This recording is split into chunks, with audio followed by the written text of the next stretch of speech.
Jom tengok. Rumah end-lot terakhir dekat Bangi Golf Resort ni, ruang tepi pun dah siap extend dah by developer. Dah jimat sikit kos renovation kita kan. Rumah pun berkeluasan 24x80.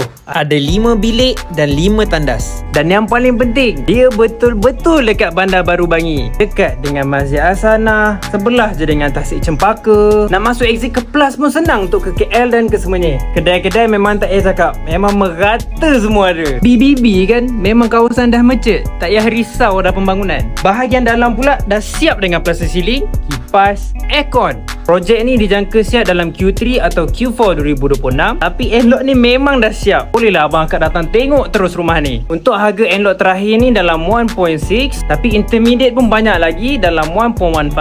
Semua pun dengan view yang sama menghadap golf course. Dapatlah kita view sikit kehijauan-kehijauan ni walaupun dari dalam bilik dan living area. Kalau abang akak minat ni, roja-roja.